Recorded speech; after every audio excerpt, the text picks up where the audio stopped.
حتى أهل البدع والأهواء، أهل البدع العقائدية وأهل البدع السياسية. أنا أقول بيننا وبينكم السلف، بيننا وبينكم الكتب، كان فيقول البدع بيننا. بسم الله الرحمن الرحيم. الحمد لله حمدا كثيرا طيبا مباركا فيه كما يحب ربنا ويرضاه. أشهد أن لا إله إلا الله وحده لا شريك له، وأشهد أن محمدا عبده ورسوله صلى الله عليه وعلى آله وأصحابه ومن تبعهم بإحسان إلى يوم الدين. Amma ba'd. Pertemuan yang lalu kita masuk pada pembahasan tempat-tempat yang dilarang untuk sholat apa saja yang sudah kita ambil, Faiz.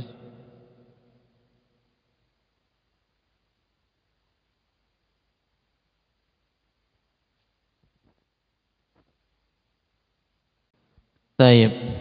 Kita baru mengambil dua. Yang pertama fi mahallin najisin, fi mahallin najisin, dan yang kedua maghsub, yaitu di tempat atau di tanah yang itu hasil ghasab, hasil merampas milik hak orang lain tanpa hak. Taib. Sekarang kita masuk pada yang ketiga, yaitu aufil maqbarah, atau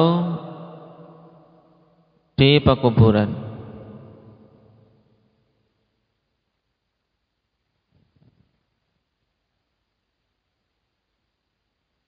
Perhatikan catatan kaki nomor 4. Al-maqbaratu hiyal makanul ladzi yudfanu fihil mauta. Yang dimaksud dengan makbarah yaitu tempat yang dikuburkan padanya mayit-mayit. Wala tasihhu salatu fiha, maka tidak sah salat padanya menurut pendapat yang rajih. Nah, terjadi khilaf ikhwani fillah tentang hukum salat di makbarah. Imam Ahmad, Imam Abu Thawr, Ibnu Hazm dan yang lainnya, atau bisa dikatakan itu adalah pendapat beberapa a'immah yang keluar dari jumhurul ulama. Nah, pendapat ini berbeda dengan jumhur, yaitu mereka mengatakan tidak bolehnya dan tidak sahnya salat di pekuburan. Tokoh utamanya Imam Ahmad dan Ibnu Hazm. Sedangkan jumhurul ulama, mayoritas para ulama mengatakan makruhnya saja, dan apabila salat maka salatnya sah. Alasan mereka dengan keumuman hadis Jabir, wa ju'ilat liyal ardu masjidan, dan bumi dijadikan sebagai tempat salat. Berarti boleh walaupun di makbarah. Ini pendapat jumhur. Akan tetapi ya akhwani fillah, dalil ini dalil yang umum. Nah, apa yang digunakan oleh jumhur dalilnya umum. Tayyib, dan di sana telah datang dalil-dalil yang khusus yang dijadikan pegangan mazhab Hanabilah, demikian pula Ibnu Hazm dan yang lainnya dari masyayikh kita, bahwasanya telah datang dalil yang khusus yang bertentangan dengan dalil umum tersebut, sehingga kewajibannya adalah apa? Yang umum dibawa kepada yang khusus, sehingga keumuman hadis tadi dikecualikan di antaranya adalah makbarah. Di antara dalil yang menunjukkan makbarah itu bukan tempat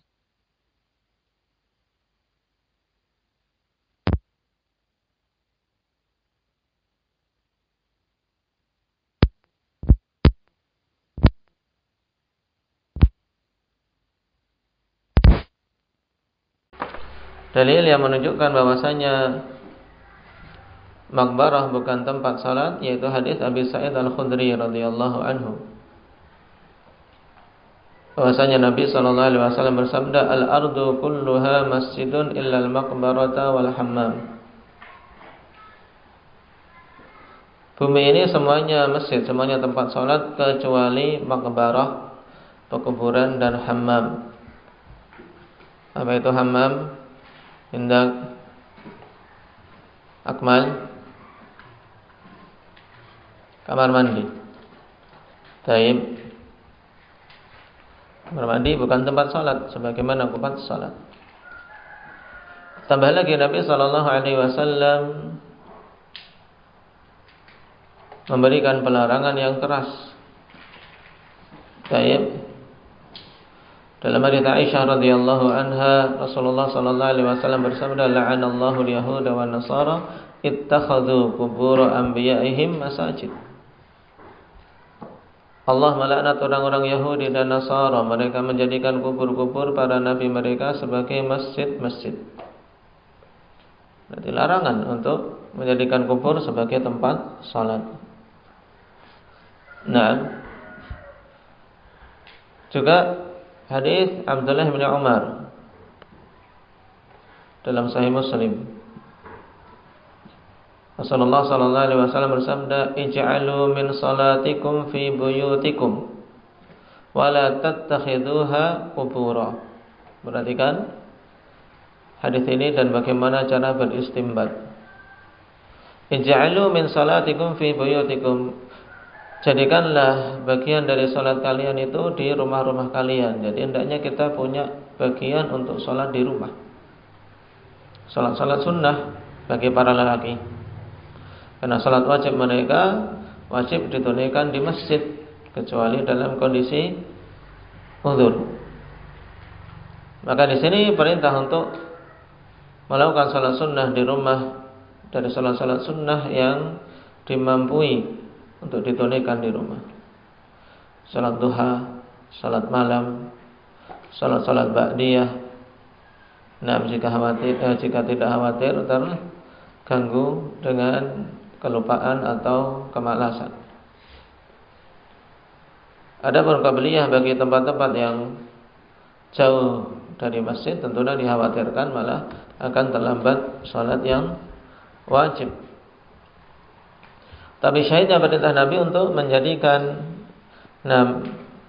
di rumah-rumah kita itu ada bagian untuk kita salat. Wala tattakhidhuha qubura, jangan kalian jadikan rumah kalian itu kubur.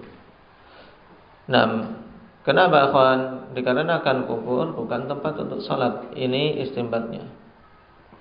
Perkataan Nabi wala tattakhidhuha qubura setelah perintah untuk salat di rumah menunjukkan bahwasanya kubur itu memang bukan tempat salat. Maka jangan jadikan rumah kalian seperti kuburan yang kalian sama sekali tidak salat padanya. Ini jelas. Sehingga pendapat yang rajih adalah pendapat yang dipilih oleh Imam Ahmad, Ibnu Hazm dan yang lainnya, walaupun menyelisihi jumhur. Itulah yang dirajihkan oleh Syekhul Islam Ibnu Taimiyah, kemudian Imam Asy-Syaukani, Imam As-Sa'di, Syekh Ibnu Utsaimin dan Syekh Muqbil Al-Wadi'i rahimahumullahu taala ajma'in. Ada kalimat bagus dari Syekhul Islam sebagai faedah kita baca, kawan. Kata beliau rahimahullah dalam Majmu' Fatawa jilid yang ke-17 halaman 502 sampai 503. Jika mau merujuk mudah. Qala wal maqabiru naha anha lima fihi min at-tashabbuhi bil muttakhidin al-qubur masajid. Wa in kana al-musalli qad la yaqsidu as-salata li ajli fadilati tilkal buq'ah. Balittafaqa lahu dzalik. Kubur-kubur Nabi sallallahu alaihi wasallam melarang dari salat padanya. Kenapa? Karena padanya bentuk menyerupai orang-orang yang menjadikan kubur sebagai masjid. Walaupun orang yang salat ini mungkin tidak memaksudkan salat di situ karena keutamaan tempat. Adapun yang meniatkan salat di kuburan karena meyakini itu tempat berbarokah, keutamaannya, kemudian lebih dekat untuk diterima di sisi Allah, jelas ini pelarangannya, ya kan? Ini sekarang seorang yang datang nggak ada niatan mengkhususkan kubur, tapi jalan-jalan kemudian mendapati waktu salat di kuburan, tetap tidak boleh. Nah, walaupun dia tidak memaksudkan salat karena keutamaan pekuburan itu, balita faqalahu dzalik, bahkan hanya sekedar secara kebetulan saja salatnya di pekuburan. Lakin fihi tasyabbuhun biman yaqsidu dzalik, akan tapi padanya tasyabbuh terhadap orang-orang yang memang memaksudkan untuk salat di pekuburan karena meyakini keutamaannya. Fanaha anhu kama yanha 'anis salatil mutlaqati waqtat tulu'i wal ghurub. Nah, maka Nabi pun melarang dari salat di pekuburan sebagaimana Nabi melarang dari salat sunnah mutlaqah pada waktu terbit dan tenggelamnya matahari. Wa illam yaqsid fadilata dzalikal waqt, walaupun dia tidak memaksudkan keutamaan waktu tersebut. Kenapa? Lima fihi minat tasyabbuhi biman yaqsidu fadilata dzalikal waqti. Nah, karena padanya bentuk tasyabbuh, penyerupaan dengan orang-orang yang memaksudkan dalam ibadahnya di waktu terbit dan tenggelamnya matahari karena meyakini keutamaan waktu tersebut. Wahumul musyrikun, dan mereka itulah orang-orang musyrik. Nah ini pemahaman yang sangat bagus ikhwan untuk kita pahami. Fanahyuhu 'anis salati fi hadzal zamani ka nahyihi 'anis salati fi dzalikal makan. Sehingga pelarangan dari salat di waktu ini maka persis seperti pelarangan salat pada tempat itu, yaitu di mana? Di pekuburan. Baik. Ini jelas. Dan hukumnya dilarang salat di kuburan dan tidak sah. Nah,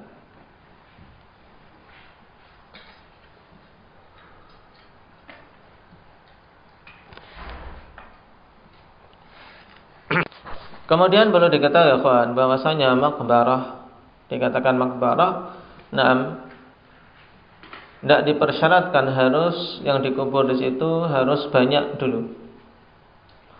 Tidak dipersyaratkan harus lebih dari 3 baru dihukumi makbarah. Sehingga walaupun satu saja yang telah dikubur di situ maka telah mengambil hukum ini. Sebagaimana ditegaskan oleh Syekhul Islam Ibnu Taimiyah ketika membantah beberapa pendapat mazhab yang mengatakan bahwasanya tidak apa-apa kalau cuman 1 atau 2 yang baru dikubur di situ. Dan yang benar makbarah kullu ma qubira fi. La annahu jam'u qabrin. Jadi makbarah itu semua yang tempat yang di situ dikuburkan jenazah manusia padanya. Jadi selama telah ada yang dikubur di situ walaupun 1, maka tidak boleh untuk salat di tempat tersebut.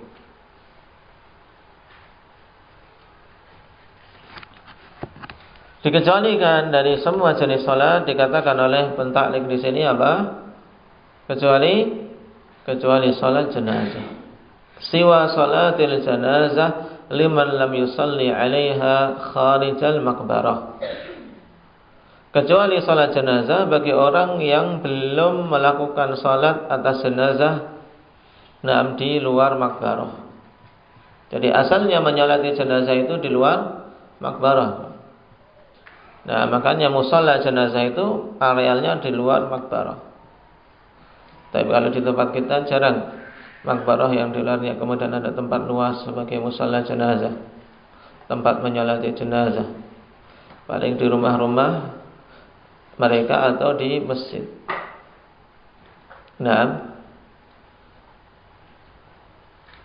Adapun kalau di Yaman dulu karena tempatnya luas, padang-padang pasir yang luas, areal makbarah, kemudian di sampingnya tempat masih luas sehingga biasa sholat di tempat itu sebagai musalla untuk menyolati jenazah.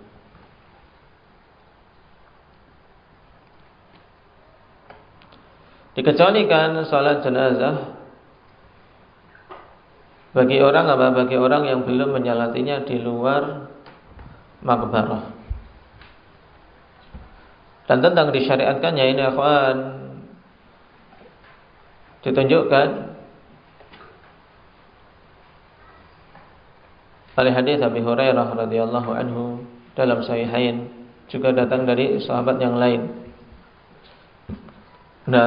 Di mana Nabi sallallahu alaihi wasallam menyolati, anna Nabi sallallahu alaihi wasallam shalla ala qabrin ba'dama dufin. Nabi sallallahu alaihi wasallam menyolati jenazah yang sudah dikuburkan. Berarti tentunya dia menyolatinya di samping pekuburannya. Dan ini pendapat jumhurul ulama. Taib. Syekh Ibnu Utsaimin rahimahullah taala mengatakan dalam Syarhul Mumti', ketika membantah mereka yang mengatakan tidak sahnya salat jenazah di pekuburan, wa madama annahu qad thabata anna Rasulullah sallallahu alaihi wasallam shalla 'ala al-qabri fala farqa baina an yusalla 'ala janazatin madfunah aw 'ala janazatin ghairi madfunah li'anna al-'illata wahidah.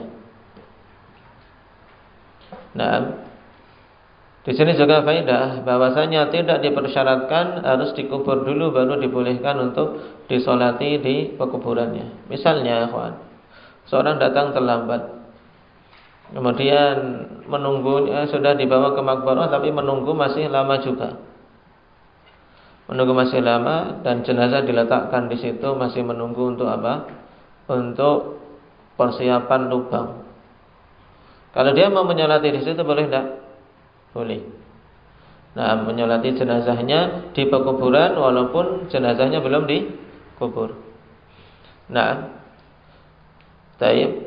Dan setelah dikubur maka juga jelas boleh karena apa? Karena dalam hadis ba'dama dufin, setelah dikuburkan. Ini faedah bagus dari Syekh Ibnu Utsaimin. Fala farqa baina an yusalla 'ala janazatin madfunah aw 'ala janazatin ghairi madfunah. Selama telah datang bahwasanya Nabi sallallahu alaihi wasallam salat jenazah di pekuburan, maka tidak ada bedanya antara yang disolati itu jenazah yang telah dikuburkan atau jenazah yang belum dikuburkan. Kenapa? Li'anna al-'illata wahidah, karena ilahnya satu. Ilahnya satu yaitu apa? Wa hiya anna hadzal mayyit alladhi yusalla 'alaihi kana fil maqbarah. Wa 'amalu an-nasi 'ala hadza annahu yusalla 'ala al-mayyit walau qabla ad-dafni fil maqbarah. Ilahnya satu yaitu bahwasanya mayit ini yang mau disolati itu berada di dalam komplek pekuburan. Dan amalan manusia di atas hal ini yaitu mayit disolati walaupun belum dikuburkan di makbarah. Seandainya sudah terlanjur dibawa ke makbarah, ke pekuburan, ya ada jamaah yang belum menyolatinya, sekalian menunggu, sekalian menyolati. Kalau sudah dikubur pun maka jelas juga diperbolehkannya untuk menyolatinya setelah dikuburkan. Dan tentunya kalau ada beberapa orang membuat safnya, ya harus berhati-hati jangan sampai menginjak kubur-kubur yang ada. Hendaknya safnya ya di antara salah-salah kubur yang ada. Di antara yang menguatkan tentang bolehnya ini, akhwan, athar yang diriwayatkan oleh Abdul Razak juga oleh Ibnu Munzir dengan sanad yang sahih. Dari Ibnu Jurayj, qala qultu li Nafi' akana Ibnu Umar yakrahu an yusalla wasatal qabr. Qala laqad sallaina ala Aisyah wa Ummi Salamah wasatal baqiyah. Wal imamu yauma sallaina ala Aisyah Abu Hurairah wa hadara dzalika Ibnu Umar wa isnaduhu sahih. Ini akan menguatkan ikhwan bahwasanya amalan para sahabat demikian. Nafi ketika ditanya oleh Ibnu Jurayj, apakah Ibnu Umar membenci untuk ditegakkan salat di tengah-tengah pekuburan, salat jenazah maksudnya? Maka kemudian Nafi menjawab dengan apa yang beliau dapati dari para sahabat. Sungguh kami telah menyolati jenazah Ummul Mukminin Aisyah, demikian pula jenazah Ummu Salamah di pertengahan pekuburan Baqiyah. Dan imam pada hari kami menyolati tersebut, pada hari kami menyolati Aisyah, yaitu Abu Hurairah. Dan ini imam dari alim, dari kibar ulama sahabah yang paling banyak meriwayatkan hadis. Dan juga hadir di situ Ibnu Ammar. Sehingga ini sangat menguatkan bolehnya untuk ditegakkan salat jenazah walaupun di pekuburan. Nah, baik telah dikuburkan ataupun sebelum dikuburkan.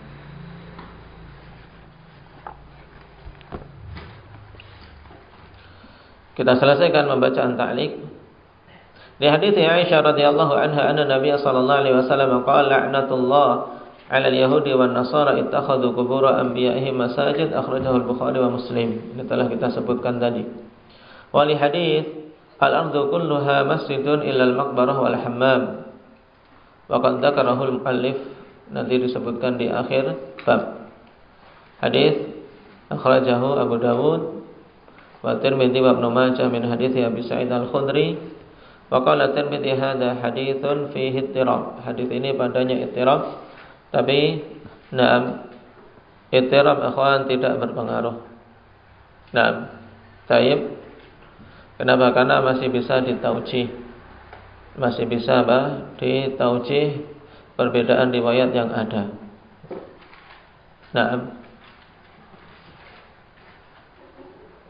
Dan yang rajih hadis tersebut sahih.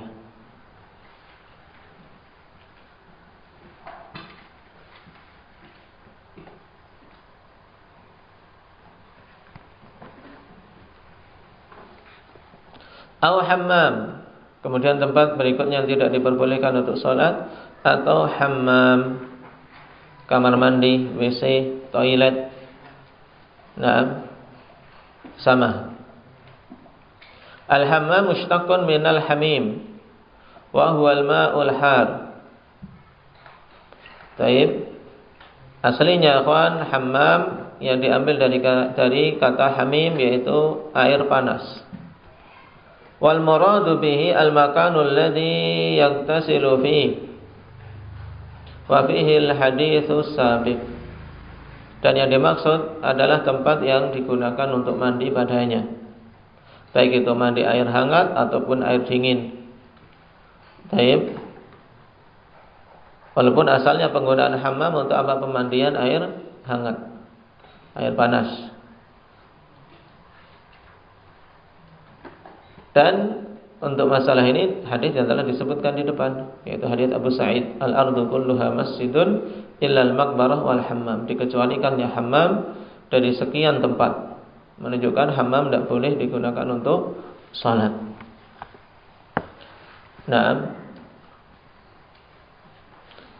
Dan bagaimana kalau salat di sana? Maka dia terjatuh dalam keharaman dan batalnya salat. Salatnya tidak sah kalau dilakukan di tempat seperti itu. Sebagaimana ini pendapat Imam Ahmad dan kalangan Zahiriyah.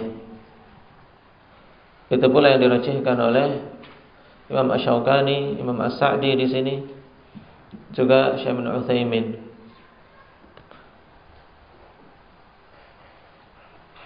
Berbeda dengan jumhurul ulama yang sekedar mengatakan makruh berdasarkan keumuman hadis. Wa ju'ilat liyal ardu masjidan wa tahura. Tapi kita katakan keumuman itu telah dikhususkan dengan hadis Abi Sa'id. Ketika dikecualikan dari sekian tempat yang begitu luas, bumi dijadikan sebagai tempat sholat, kecuali pekuburan dan hammam, menunjukkan hammam yang tidak boleh untuk sholat. Nah, dan kalau sholat berarti sholat tersebut tidak sah. Yang kelima, au a'tanil ibil. A'tanil ibil jam'u a'tan. Wa huwa manakhul ibili wa mabarikuha haulal ma'. Wa la tasihhu salatu fiha li hadithi Jabir bin Samurah anna rajulan sa'ala an-nabiy sallallahu alaihi wasallam usalli fi marabidil ghanam qala na'am qala usalli fi mabarikil ibil qala la akhrajahu Muslim. Tempat apa? Tempat unta menderum. Na'am. Taib. Tempat dia menderum di sekitar air. Ya, mudahnya kandang unta tempat dia menderum. Dan tidak sah salat padanya berdasarkan hadis Jabir bin Samurah. Bahwasanya seorang laki-laki bertanya kepada Nabi sallallahu alaihi wasallam, "Apakah aku salat? Apakah aku boleh salat?" Ini maksudnya, "Usalli fi marabidil ghanam." Bolehkah aku salat di marabidil ghanam, di kandang kambing? Maka Nabi mengatakan, "Na'am." Qala usalli fi mabarikil ibil. Apakah aku boleh salat di tempat menderumnya ibil, unta? Maka Nabi mengatakan la, tidak boleh. Hadis dikeluarkan oleh Imam Muslim. Baik.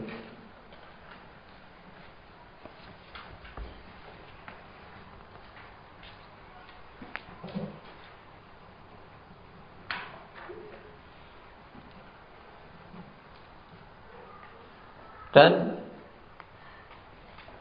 pembahasan ini akan sama seperti pembahasan sebelumnya. Ketika telah datang larangan, maka larangan tersebut sebagai pengkhusus keumuman hadis wa ju'ilat liyal ardu masjidah. Nah, bahkan datang hadis Bara' Ibnu Al yang lebih tegas dalam Musnad Ahmad dengan lafaz la tusallu fi mabarikil ibil. La tusallu fi mabarikil ibil. Jangan kalian salat di mabarikil ibil. Nah, dan terjadi khilaf di kalangan para pensyarah hadis tentang makna mabarikil ibil ini juga ma'atinil ibil. Taib. Telah kita sebutkan tadi bahwasanya asal dari atan yaitu tempat dia menderum. Taib. Dan Imam Ahmad rahimahullahu taala memberikan penjelasan huwal makanul ladzi tuqimu fihi al-ibil wa ta'wi ilaih. Ini lebih mudah. Jadi bukan hanya sekedar tempat dia menderum, tapi tempat di mana unta tersebut berdiam diri, yaitu tempat dia tinggal, tempat tinggal unta. Sehingga mudahnya ya kandang unta. Taib, kandang unta. Taib. Kenapa? Karena sebagai lawan dari marabidil ghanam, yaitu dari kandang kambing, maka juga berarti maksudnya di sini adalah ma'atinul ibil, yaitu kandang unta. Taib.